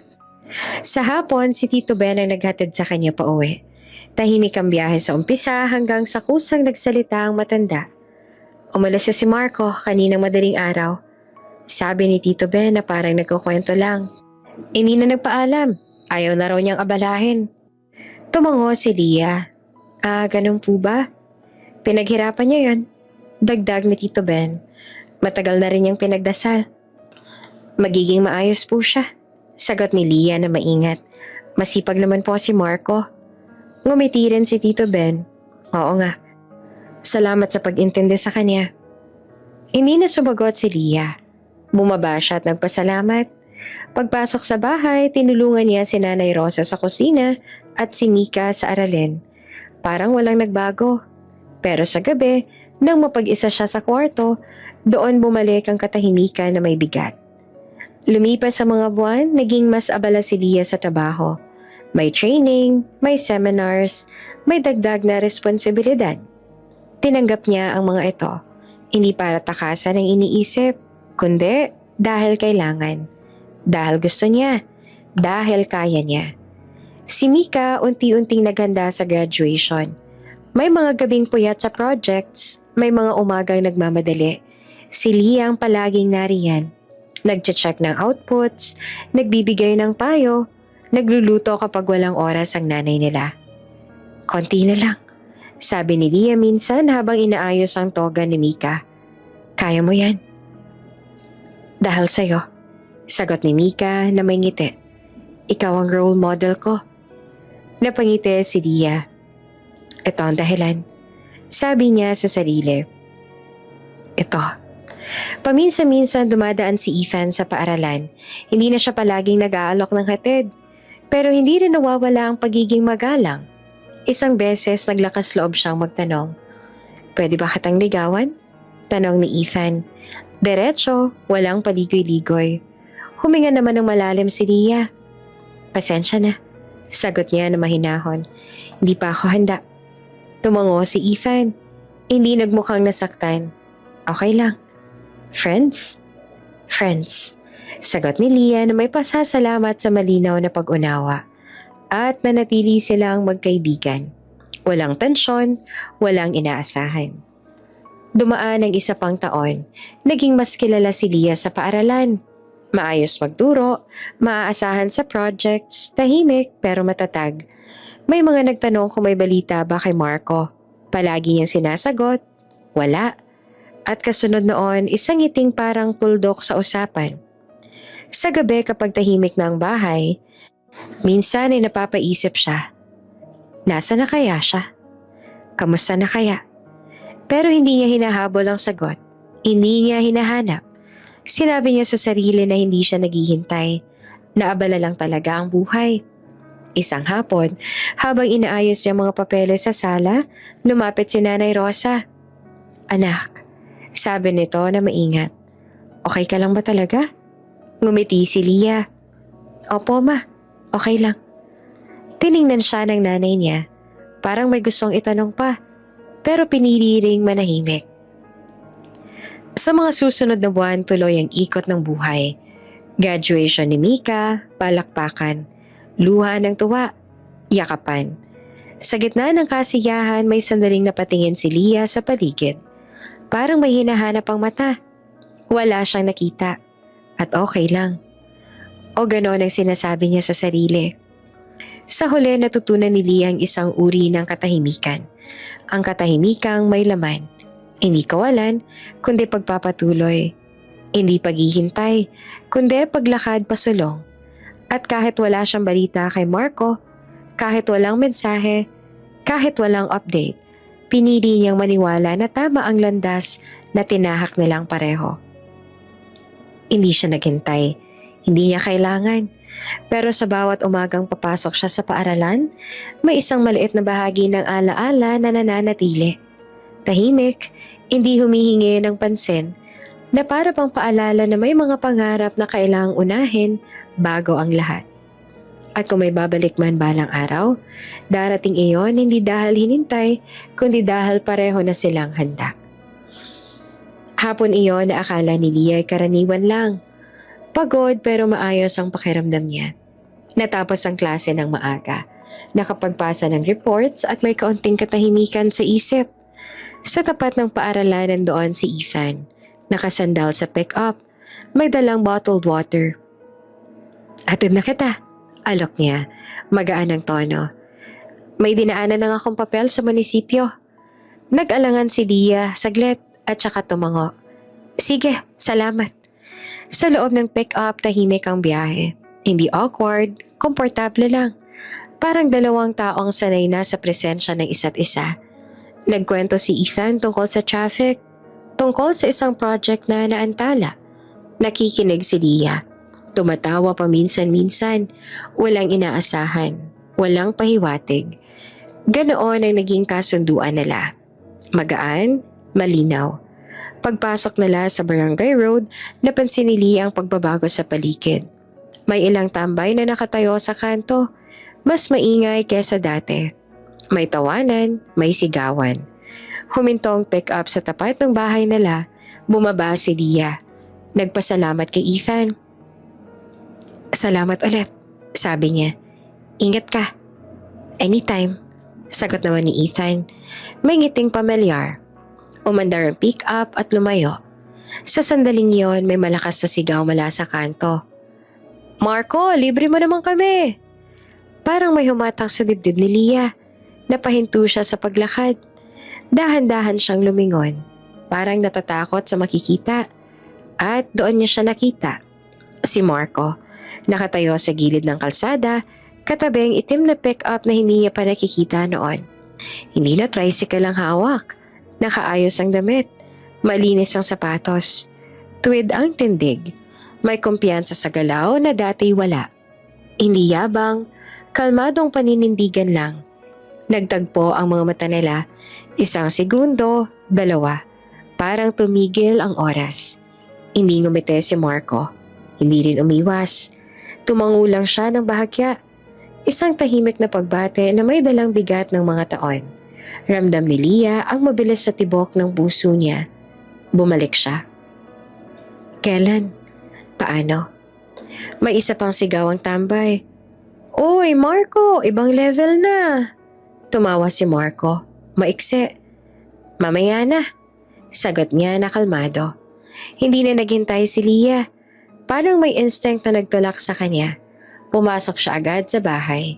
Isanara ang gate at huminga ng malalim. Hawak ang dibdib ay nakapikit. Pilit hinahabol ang sarili. Sa loob narinig niya ang mabilis na yabag ng paa. Ate! Sigaw ni Mika at halos tumatalan sa tuwa. Nakita ko si Kuya Marco, bumalik na siya. Tumango naman si Lia at pilit na kalmado. Oo, nakita ko. Grabe! Tuloy ni Mika. Walang preno. Mas gwapo na siya, ang ayos ng mukha niya. May kotse pa. Tumahimik ka nga. Saway ni Lia. Pero may ngiting pilit. Huwag kang maingay. Lumapit si Mika at bumaba ang boses. Parang may sikreto. Ate, nakita ka rin niya. Nagtinginan kayo. Napatigil si Lia. Mika? Ano? Ngisi ng kapatid. Totoo naman. Umupo si Lia sa sofa at ipinikit ang mga mata. Hindi ngayon. Sabi niya sa sarili. Hindi pa. Mula sa kusina sumilip si Nanay Rosa. Anong ingay yan? Bumalik po si Kuya Marco. Sagot ni Mika. Excited pa rin. Napatigil naman si Nanay Rosa. Talaga? Tumango si Lia. Saglit lang siguro. Pero sa loob niya alam niyang hindi iyon totoo. Hindi bumabalik ang mga tao ng ganoon kung saglit lang. Kinagabihan tahimik ang bahay. Si Lia nagkukunwaring abala sa pag-aayos ng lesson plan. Pero wala siyang natatapos. Bawat pahina nauuwi sa isang alaala. Ang kanto, ang sigaw ng mga tambay, ang titig ni Marco. Ibang aura. Naisip niya. Ibang tao. May kumatok sa gate. Isang beses, dalawa. Hindi siya tumayo. Hindi rin si Nanay Rosa. Maya-maya ay narinig na lang ang boses ni Mika sa bintana. Kuya Marco? Bulong nito sabay takbo sa sala. Mika! Saway ni Lia at mabilis na tumayo. Wag! Huli na. Nasa sala na si Mika. May ngiting abotenga. Ate, andito si Kuya Marco! Tumayo si Lia sa gitna ng sala. Parang tinamaan ng liwanag. Si Marco ay nasa may pintuan. Hawak ang cup. Maayos ang postura. Hindi siya pumasok. Naghintay lang. Magandang gabi. Bati niya na magalang. Pasensya na sa abala. Pasok ka. Sabi ni Nanay Rosa. Naguguluhan pero magiliw. Upo ka muna. Umiling naman si Marco. Saglit lang naman po ako. Nagkatinginan sila ni Lia. May libong tanong sa pagitan nila. Pero walang gustong magsimula. Bumalik ako. Sabi ni Marco sa huli, diretso. Para magpaalam at para bumate. Tumango si Lia. Welcome back. Iyon lang. Dalawang salita. Pero sapat para ipaalam na narinig niya. Bukod, dagdag ni Marco na mahinahon. Para sabihin na okay na yung trabaho ko. Dito na muna ako. Tahimik si Lia. Dito na muna. Parang may pangako mga salitang yon. O baka imahinasyon lang niya. Sige, good night. Hindi na ako magtatagal. Tumalikod siya at lumabas. Naiwan si Lia sa gitna ng sala, hawak ang sariling katahimikan. Ate, bulong ni Mika na halos pabulong sa tuwa. Bumalik nga talaga siya. Umupo si Lia at huminga ng malalim. Oo, bumalik si Marco. At sa unang pagkakataon matapos ang mga taon, naramdaman niya ang isang tanong na hindi niya kayang itaboy. Handa na ba ako? Maaga pa lang gising na si Lia. Hindi dahil sa alarm, kundi dahil sa ingay ng umaga. Mga tindahan na nagbubukas, mga batang naglalakad papasok ng paaralan, at ang sariling isip niyang hindi mapakali. Bumangon siya, nag-ayos at sinubukang gawing normal ang lahat. Trabaho lang. Paalala niya sa sarili habang sinusuot ang relo. Paglabas niya sa bahay, huminto siya saglit sa may gate. Sa kanto, isang itim na pick-up ang nakaparada. Tahimik ang makina, malinis ang salamin. At sa loob, malinaw niyang nakita ang lalaki sa driver's seat, si Marco. Huminga siya ng malalim at naglakad palayo, kunwari hindi napansin. Bago pa siya makalayo, bumukas ang pinto ng pick-up. Lia, tawag ni Marco at hindi malakas, pero sapat para marinig. Huminto si Lia pero hindi lumingon. May sasakyan na po ako, sagot niya, kahit alam naman niyang wala. Hatid na kita, sabi ni Marco na kalmado. Saglit lang. Hindi na, ulit pa ni Lia na mas maikse. Ayaw niyang mag-eksena sa kanto. Ayaw niyang gawing usapan ang umaga. Bumaba si Marco mula sa pick-up. Doon niya nakita ng buo ang pagbabago. Hindi lang sa suot kundi sa tindig. Hindi yabang, hindi pa impress, kundi kumpiyansa lang ng taong alam kung nasan siya at saan siya papunta. Okay? Sabi ni Marco, tanggap ang pagtaggi. Saglit lang ako magsasalita. Nagkatinginan sila. Tahimik ang kanto at parang nakikinig. Si Lia pinilit na manatiling matatag. Huwag ngayon, bulong ng isip niya. Huwag dito. Kayo na ba? Tanong ni Marco ng diretsyo. Huli na ba ako? Parang may humigpit sa dibdib ni Leah. Hindi, sagot niya agad. Wala. Tumango si Marco, parang nabunutan. Salamat. Hindi pa rin ngumiti si Leah. Bakit ka nandito? Huminga si Marco. Para sabihin to. Saglit siyang tumigil at parang pinigil ang salita. Inayos ko ang buhay ko para maabot kita. Napatigil si Leah. Hindi niya inaasahan ang tuwirang iyon. Walang paligoy-ligoy, walang pa-impress, katotohanan lang. Hindi para patunayan ng kahit ano. Dagdag ni Marco. Hindi para ipakita na kaya ko, kundi para maging pantay tayo. Bumukas ang pinto sa likod nila. Lumabas si Tatay Ramon, may hawak na baso ng kape. Oh, biro ng tatay niya. May ngiti, ang aga ng bisita. Napalingon si Marco at magalang na tumango. Magandang umaga po, Tay. Magandang umaga, sagot ni Tatay Ramon. Sinipat ang pick-up. Mukhang maayos ang biyahe ah. Salamat po, sabi ni Marco. Simple. Nagkatinginan ng mag-ama at ang anak na babae. Isang sandaling may halong biro at tensyon. Sa huli si Tatay Ramon ang bumitaw. Leah, sabi niya, malilate ka, sumakay ka na. Napasinghap si Leah. Tay, hindi ka naman ninanakaw, putol lang tatay niya. Hatid lang. Napapikit si Leah saglit. Sa dami ng dahilan para tumanggi, wala siyang mahanap na sapat. Tumango siya sa huli at lumapit sa pick-up. Habang sumasakay siya, may inabot si Marco. Isang rosas at isang maliit na tsokolate.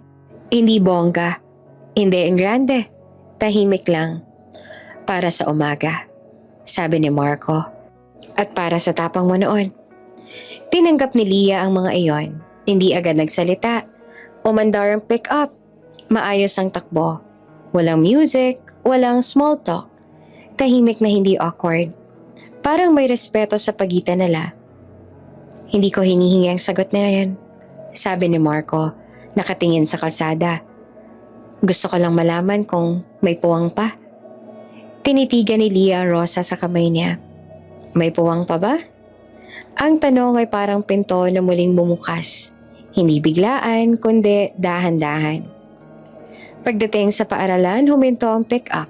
Bago siya bumaba, nagsalita si Leah. Salamat, sabi niya, sa paghatid. At sa tsokolate? Biro ni Marco na mahina. Ngumiti si Leah, isang ngiting hindi niya planano. Salamat din. Bumaba siya at naglakad papasok ng gate. Hindi siya lumingon, pero alam niyang nandoon pa ang pick-up. Tahimik na naghihintay ng hudyat na hindi niya pa kayang ibigay. Sa buong araw, hindi mapakali si Leah. May halong liwanag ang isip niya. Hindi kilig, kundi katiyakang may nagbago. Hindi dahil may kotse, hindi dahil may regalo, kundi dahil malinaw ang intensyon. Pag-uwi, tinanong siya ni Mika. Ate, sumakay ka ba? Tumango si Leah. Oo, ngumiti si Mika. Alam ko na eh. Kinagabihan bago matulog, inilapag ni Leah ang rosa sa mesa at ang tsokolate sa tabi ng laptop. Hindi ngayon, ulit niya sa sarili, pero hindi rin wala. At sa katahimikan ng gabi, malinaw sa kanya ang isang bagay. Kung may ikalawang simula man, hindi iyon dahil sa paghihintay, kundi dahil pareho na silang dumating sa tamang lugar, sa tamang oras. Buong umaga may kakaibang liwanag ang araw para kay Leah. Hindi dahil mas maliwanag ang langit, kundi dahil may bigat na nabawasan sa dibdib niya. Hindi pa siya handang magbigay ng malinaw na sagot, pero malinaw sa kanya na may puwang na hindi niya itinatanggi. Habang naglalakad siya papasok ng paaralan, hawak ang bag at ang notebook, ramdam niya ang kakaibang tibok ng puso na hindi niya sinusubukang pigilan. Sa gate ay naroon si Marco, hindi na nakaabang, hindi rin nakaharang. Nakatayo lamang sa gilid, parang handang umalis kung kailangan. Nang magtagpo ang mga mata nila, ngumiti siya. Hindi pilit, Hindi paasa, tahimik lang. Good morning, sabi ni Marco. Good morning, sagot din ni Lia, diretso. Naglakad na sana siya papasok nang marinig niya ang tanong na inaasahan at kinatatakutan. Pwede pa ba? Tanong ni Marco. Mahina pero malinaw. Huminto si Lia. Hindi siya lumingon agad. Huminga ng malalim at saka bumaling. Paano kung pwede pa? Sagot niya. Mas mahina pa sa tanong pero sapat na para marinig. Napangiti si Marco. Isang ngiting may pasasalamat, hindi selebrasyon. Kailan? Hindi ngayon, sabi ni Lia na maingat. Mamaya na tayo mag-usap. Tumango si Marco. Sige. 5 o'clock. Dagdag ni Lia at bago tuluyang pumasok. Sunduin mo ako. Hindi na siya lumingon. Ayaw niyang makita ang reaksyon. Ayaw niyang magbago ang loob dahil sa isang ngiti o salita. Pero sa likod niya, alam niyang nandoon ang katahimikang may pangako. Sa faculty room, napansin agad ang pagbabago. Si Ma'am Joy ang unang nagsalita. Oh, biro nito. Ibang ngiti ni Ma'am Santos ah. Umiling si Lia, pero hindi niya napigilang umiti. Mainit lang. Talaga? Singit ni Ma'am Liza. Mukhang may lakad mamaya ah.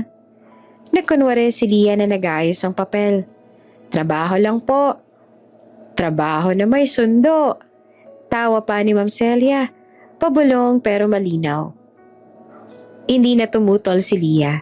Sa halip, tinanggap niya ang biro na para pang bahagi ng araw. Hindi iyon nakakainis. Hindi rin nakakahiya. Parang paalala lang na may nangyayari at okay lang yon. Buong maghapon, maayos ang klase. Mas malinaw ang paliwanag niya. Mas magaan ang pagtawa. Napansin ng mga bata ang sigla niya. Ma'am, tanong ng isang estudyante, masaya po ba kayo? Napangiti si Lia. Oo, sagot niya na simple. Masaya. Sa pagitan ng mga klase, sumagi sa isip niya mga dapat linawin mamaya. Ano bang ibig sabihin ng pwede pa? Hanggang saan? Ayaw niyang pumasok sa isang desisyong hindi malinaw. Ayaw niyang ulitin ang mga takot na pinili niyang harapin noon. Pagdating ng 4:30, nagsimula ng mag-ayos ang mga guro. May mga nagpaalam, may mga nagmamadali. Si Lia sinadya ang bawat galaw. Inayos ang bag, tinupi ang papel, isinara ang laptop. Tumingin siya sa relo. Malapit na. 5 o'clock ha? Biro ni Ma'am Joy habang palabas. Huwag kang palilate sa sarili mong lakad. Ngumiti naman si Lia. Hindi ako malilate. Eksaktong 5:00 paglabas niya sa gate, naroon na ang pick-up. Tahimik ang makina. Nakabukas ang bintana. Si Marco nakatingin sa relo, tsaka tumingin sa kanya. On time, sabi niya. Ganon dapat, sagot pa ni Lia. Sumakay siya, walang bulaklak, walang tsokolate. Tahimik lang at mas maayos yon para sa kanya. Umandar ang pick-up, dahan-dahan. Hindi ko inaasahan ang sagot kanina, sabi ni Marco. Salamat sa pagkakataon. Hindi pa sagot yon, paalala ni Lia. Simula pa lang. Tumango si Marco. Alam ko. Nagmaneho siya nang hindi nagmamadali. Walang pilit na usapan hanggang sa si Lia na lang unang nagsalita. Hindi kita hinihinga ng patunay, sabi niya, at ayoko magmadali. Hindi rin ako nagmamadali, sagot ni Marco. Naghintay na ako noon. Kaya ko pang maghintay ngayon, kung kailangan. Napatingin si Lia sa labas, hindi naghihintay, paalala niya sa sarili. Nag-uusap lang. At yun ang gusto niya. Linaw, hindi pangako. Pagdating nila sa isang tahimik na kainan malapit sa bayan, huminto ang pick-up. Pwede ba rito? Tanong ni Marco. Pwede, sagot ni Lia. Bumaba sila at pumasok. Umupo sila sa magkatapat. May simpleng order. Tubig muna, tahimik sandali. Isang katahimikang hindi na awkward. Gusto ko malinaw ha? Sabi ni Lia. Kung babalik tayo sa simula, hindi na ako yung dati at hindi ka na rin yung dati. Ngumiti si Marco. Iyon ang gusto ko. Hindi ko hinahanap ang perpekto. Dagdag ni Lia, hinahanap ko ang totoo. Tumungo si Marco. Iyan lang din ang dala ko. Sa sandaling iyon, ramdam ni Lia ang pagkapantay. Hindi sa estado, hindi sa sasakyan, kundi sa usapan. Ganito dapat, naisip niya. Ganito nagsisimula. Pag-uwi niya ng gabing iyon, may ngiti siyang hindi niya tinatago. Sa bahay, sinalubong siya ni Mika. Ate, bulong nito na may ngiting panalo. 5 o'clock nga. Tinapik ni Lia ang ulo ng kapatid. Matulog ka na. Sa kwarto ay nilapag niya ang bag at umupo sa kama. Hindi pa sagot, ulit niya sa sarili. Pero may simula. At sa gabing yon, bago pumikit, malinaw sa kanya ang isang bagay. Hindi na siya natatakot magbigay ng oras. Dahil ang oras na to, hindi hinihingi, kundi pinipili. Eksaktong 5:00 ng hapon, tumunog ang bell sa paaralan. Isa-isang nagsilabasan ng mga guro. Bitbit ang pagod at ang kwento ng maghapon. Si Lia, sinadya ang bawat galaw. Isinara ang laptop, inayos ang bag, huminga ng malalim.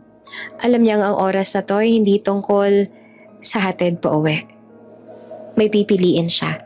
At malinaw sa kanya na ang pagpili ay hindi niya na pwedeng iwasan. Paglabas niya sa gate, unang tumambad ang itim na pick-up ni Marco. Nakaparada sa gilid, tahimik ang makina. Nasa loob si Marco at nakatingin sa kalsada. Parang hindi nagmamadali. Ilang hakbang pa, may isa pang sasakyan na huminto. Ang pick-up ni Ethan. Bumaba si Ethan, may ngiting magaan. Ma'am Lia, bati ni Ethan. Sabay ka na? May dinaanan lang ako saglit. Tumango si Lia, pero hindi agad sumagot. Ang mata niya ay kusa nang napunta kay Marco. Isang sulyap lang, pero sapat na para malaman ni Ethan ang sagot na hindi pa binibigkas. Napangiti si Ethan. Walang pait. Mukhang may nauna na. Huminga ng malalim si Lia. Ethan, salamat. Pero may usapan na ako. Okay? Sagot ni Ethan na diretso. Ingat ka. Walang drama, walang tanong. Umandar ang pick-up ni Ethan at lumayo. Parang ipinagkaloob ang sandaling yon ng buong buo. Lumapit si Lia sa pick-up ni Marco. Bumukas ang pinto. Handa ka na? Tanong ni Marco na kalmado. Handa. Sagot ni Lia. Mas malinaw kaysa sa inaasahan niya sa sarili. Sumakay siya. Umandar ang pick-up. Ilang segundo silang natahimik, hindi dahil walang sasabihin, kundi dahil sapat na ang nangyari. Salamat, sabi ni Marco at bahagyang ngumiti. Sa linaw. Salamat din, sagot ni Lia, sa pag-intindi. Nagmaneho si Marco na parang sanay sa kalsada. Hindi mabilis, hindi mabagal. Sa gilid ng bayan huminto sila sa isang maliit na restaurant. Simple lang, tahimik. May mga ilaw na hindi masyadong maliwanag. Sakto lang para sa usapan. Umupo sila, magkatapat. Umorder ng hapunan. Tubig muna, tsaka mainit na ulam. Hindi ako magpapakitang cool, sabi ni Marco bigla. May bahagyang tawa. Pero kinakabahan ako. Ngumiti si Lia. Okay lang yan? Gusto ko maging tapat? Tuloy ni Marco. Hindi ako bumalik para ipakita ang sasakyan. Bumalik ako kasi handa na ako maging responsable. Hindi lang sa trabaho kundi sa sarili ko. Tumango si Lia. Alam ko, may mga naipon ako. Dagdag ni Marco na parang may gustong ipaliwanag. Hindi para ipagmayabang para lang maging pantay tayo. Para kapag may problema, hindi ka mag-iisa. Tinitigan niya si Lia. Pantay. Iyon ang salitang hinahanap niya noon. Hindi pera, hindi titulo, kundi pakiramdam na magkasama kayo sa bigat at ginhawa. Hindi ko kailangan ng perpekto, sabi ni Lia. Kailangan ko ng consistent. Consistent ang kaya kong ibigay, sagot ni Marco. Walang pangako, walang dekorasyon. Kumain sila ng dahan-dahan. Nagkwento si Marco tungkol sa trabaho. Ang mahabang oras, ang mga desisyong kailangang panindigan. Nagkwento si Lia tungkol sa mga bata sa klase. Ang mga tanong, ang mga ngiting nagpapagaan ng araw. Walang pagpapanggap, walang pagsukat. Paglabas nila ng restaurant, huminto si Lia sandali sa may pinto. Huminga siya, tsaka nagsalita. Alam mo, sabi niya, hindi kita pinili dahil may sasakyan ka. Ngumiti naman si Marco. Buti naman. Pinili kita. Dahil pinili mong ayusin ang sarili mo. Kahit wala akong kasiguruhan na babalik ka. Tumango naman si Marco. At pinili kitang hintayin. Kahit hindi mo pinangako. Naglakad sila papunta sa pick-up. Tahimik ang gabi, hindi nila kailangan ng dagdag na salita. Pagdating sa bahay, huminto ang sasakyan. Bumaba si Lia at humarap kay Marco. Good night, sabi niya. Good night, sagot naman ni Marco. Saglit siyang nag-atubili at saka idinugtong. Salamat sa pagpili. Ngumiti si Lia. Isang ngiting malinaw. Salamat din. Pumasok siya sa bahay na may gaan sa dibdib. Sa loob, si Mika ay nagkunwaring nagbabasa pero halatang nag-aabang. Ate, bulong nito. Dalawa yung sasakyan kanina. Tumawa si Lia. Natulog ka na nga. Umakyat siya sa kwarto at inalapag ang bag. Umupo siya sa kama at napatingin sa bintana. 2 cars, naisip niya. 1 choice. At sa gabing iyon, alam niyang ang pinili niya ay hindi bunga ng pressure o inggit, kundi ang malinaw na desisyong matagal niyang hinubog. Hindi ito ang dulo, simula pa lang. Ngunit ang simula na ito, sa wakas ay buo ang loob niya. Hindi agad bumalik ang normal na mga araw matapos ang gabing pumili si Lia. Hindi rin naging dramatic.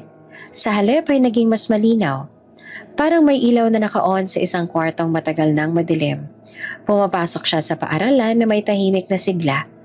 Umuuwi ng may gaan sa dibdib. At tuwing nakikita niya si Marco, hindi na siya nagtatago ng tanong sa mata. Isang hapon, nagkita sila sa maliit na parke, malapit sa barangay hall. Walang ingrandeng plano. Upo lang sa bangko. May dalang 2 bottled water at ang ingay ng mga batang naglalaro sa di kalayuan. Gusto kong ipaliwanag hindi ko inayos ang buhay ko para mapasagot ka. Napatingin naman si Lia. Alam ko, inayos ko yun para sa sarili ko. Para kapag may pumalik man sa buhay ko, ikaw man o hindi ako umaasa sa awa o tsamba. Ngumiti si Lia na may pagkakaunawa. Ganoon dapat. Huminga si Marco tsaka tumingin sa kanya ng seryoso. Maniligaw ako. Maayos. Walang shortcut. Tumango si Lia. Pwede. May sandaling katahimikan. Hindi dahil may alinlangan, kundi dahil may kasunod na dapat sabihin. Pero sasampa ako ulit. Sabi ni Marco na maingat. 3 buwan mula ngayon. Parang may bahagya namang pag-urong ang dibdib ni Lia. 3 buwan. Mabilis ang oras pero mahaba ang distansya. Alam ko. Sagot niya, hindi agad tumingin. Nabanggit mo naman Hindi ko iaatras, sabi ni Marco. Trabaho yon, pangako ko sa sarili. Tumango si Lia. Ayoko ring umatras ka. Tahimik silang dalawa. Sa pagitan nila, may hangin na takot na hindi nila gustong pangalanan. Takot ako sa layo. Aaminin ni Lia sa huli. Mahina pero malinaw. Hindi dahil sa selos, kundi dahil sa pagkawala. Lumapit si Marco ng kaunti. Hindi ako mawawala. Tumagal ang dagat. Sabi ni Lia, nagbabago ang oras. Mananatili ako. Sagot ni Marco at walang drama. Kung kailangan, araw-araw akong tatawag. Kung may problema, hindi kita iiwasan. Tiningnan siya ni Lia. Hindi pa nga akong naririnig niya. Paninindigan. At iyon ang mas mahalaga. Okay, sabi niya sa wakas. Subukan natin. Ngumiti si Marco. Isang ngiting hindi palakpak ang hinahanap, kundi pahintulot. Salamat. Naging normal ang panliligaw. Hindi sa titulo, kundi sa gawa. Hatid sundo kapag kaya. Tawag sa gabi. Tanong kung kamusta ang araw. Walang pilit na kilig. Walang pagmamadali. May respeto sa oras at espasyo. Lumipas ang mga linggo. Dumating ang araw ng alis. Sa airport, maaga silang dumating. Tahimik ang paligid. Mga anunsyo, mga yabag. Mga yakap ng mga pamilyang naghihiwalay pansamantala. Hawak ni Marco ang backpack. Si Leah, hawak ang boarding pass na siya mismo ang nag-ayos. May nakalimutan ba ako? Tanong ni Marco, pilit na magaan. Wala, sagot ni Leah. Lahat dala mo. Nagkatinginan sila. Walang biro, walang ikot-ikot. Babalik ako, sabi ni Marco. Hindi para magpatunay, kundi para manatili. Tumango si Leah. Mag-iingat ka. Lumapit si Marco at maingat at parang humihingi ng pahintulot. Tumigil siya saglit at doon lamang nagtagpo ang mga labi nila. Hindi nagmadali, hindi nagtagal. Isang halik na malinaw ang simula at malinaw ang pangako. Paglayo nila, ngumiti si Marco. Sa pagbabalik ko, tuloy, sagot ni Leah. Habang naglalakad si Marco papunta sa boarding gate, hindi siya lumingon. Si Leah hindi rin. Pareho nilang alam. Ang lakas ng paalam ay nasa katiyakang babalik. Pag-uwi niya, tahimik ang bahay. Si Mika nag-iwan ng note sa ref. Ate, proud ako sa'yo. Napangiti si Leah at huminga ng malalim. Sa gabing iyon, humiga siya tumingin sa kisame. Hindi ako naghihintay. Paalala niya sa sarili. Nagpapatuloy lang. At sa unang pagkakataon, ang distansya hindi niya kinatakutan dahil may direksyong malinaw at pangakong hindi kailangan ng sigaw. Walong buwan ang lumipas na parang humaba at umikli sa isang hinga. Mahaba kapag gabi, kapag tahimik na ang bahay at ang tanging ingay ay ang orasan sa sala, maikli kapag umaga, kapag abala si Leah sa klase, sa mga bata, sa mga papel na kailangan tapusin, sa pagitan ng lahat. Nandoon ang boses ni Marco, sa tawag bago matulog, sa video chat tuwing day off, sa mga mensaheng simple pero sapat. Kumain ka na? Pahinga ka. Proud ako sa'yo. Hindi ang grande, hindi araw-araw may bulaklak, pero araw-araw may presensya. Nasanay si Leah sa oras, sa pag-aayos ng schedule para magtagpo ang dalawang mundo. Minsan madaling araw ang tawag ni Marco, minsan tanghali. Kapag may problema sa barko, sasabihin niya. Kapag pagod si Leah, sasabihin niya. Walang tinatago, walang pinapalampas. Lumipas ang isang taon at naging isa't kalahati. At dumating ang araw na matagal nilang hindi pinangarap ng malakas. Dahil mas mahalaga ang pagdating kesa sa pagbilang. Sa paliparan, nakatayo si Leah. Hawak ang cellphone. Nanginginig ang kamay, hindi sa kaba kundi sa tuwa. Lumabas si Marco sa arrival gate. May dalang backpack. Mas payat ng kaunti. Mas maaliwalas ang mata. Nagtagpo ang tingin nila at wala nang ibang kailangan. Naglakad si Marco papalapit. Sa gitna ng mga tao, sa ingay ng yakapan at salubong, niyakap niya si Leah. Mahigpit, matagal, totoo. Walang luha, walang sigaw. Isang yakap na parang pagsasara ng mahabang biyahe. Welcome home, sabi ni Leah. Nakauwi na rin, sagot naman ni Marco. Bumalik ang mga araw na magkasama. Hindi perpekto pero payapa. Hatid sundo kapag kaya. Sabay sa hapunan, tahimik na kwentuhan. Sa ikalawang anibersaryo ng pagbabalik ni Marco, dinala niya si Leah sa maliit na lugar sa bayan, kung saan naman nagsimula ang maraming usapan. Maraming pag-amin. Hindi siya lumuhod sa gitna ng tao. Hindi rin siya nagpakulo ng eksena. Inayos ko ang sarili ko at pipiliin kitang ayusin araw-araw. Binuksan niya ang maliit na kahon. Simple lamang ang singsing. Walang labis, walang kulang. Pakakasalan mo ba ako? Hindi naman nagdalawang isip si Leah. Oo. Ang kasal ay simple, Pamilya, kaibigan, mga batang dati niyang tinuruan na ngayon ay mas matangkad na. Nandoon si Tatay Ramon. May ngiting hindi maitago. Si Nanay Rosa may luha ng tuwa. Si Mika nakatayo sa gilid. Parang gusto ring umiyak, pero pinigilan. Nagpapasalamat ako, sabi ni Lia sa kanyang panata. Sa lalaking piniling lumago at sa sarili kong piniling maging matapang. Pagkatapos ng kasal, hindi agad nagbago ang mundo. May bayarin, may trabaho, may pagod, pero may kasama. Isang buwan matapos ang kasal, tahimik na umaga, nakatayo si Lia sa banyo. Hawak ang maliit na test, 2 guhit. Napaupo siya sa gilid ng bathtub, huminga ng malalim. Hindi sa takot, kundi sa pasasalamat. Lumabas siya ng kwarto at nadatnan si Marco sa kusina na nagtitimpla ng kape. Marco, tawag niya. Sagot nito. Hindi pa lumilingon. Inabot niya ang test. Tumahimik si Marco, lumapit, tumingin, napahawak sa bibig at saka ngumiti. Isang ngiting puno, buo. Talaga? Tanong niya. Tumango si Lia. Talaga? Yumakap si Marco. Maingat na parang may hawak na masela na pangako. Pipiliin kita araw-araw, sabi niya.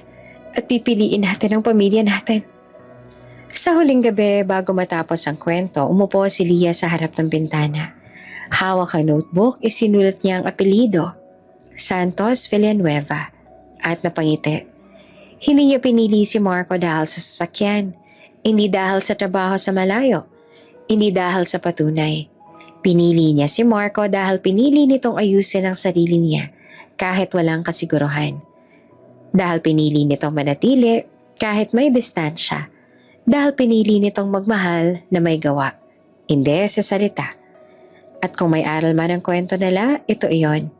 Ang tunay na pamantayan ay hindi nasusukat sa titulo o yaman, kundi sa tapang na lumago, sa sipag na manatili at sa pag-ibig na hindi sumusuko. Bago ka pa lang sa channel neto, ibang kwento ni Ate Jane, istorya mo, ikwento ko. Huwag kalimutang pindutin ang notification bell at subscribe button.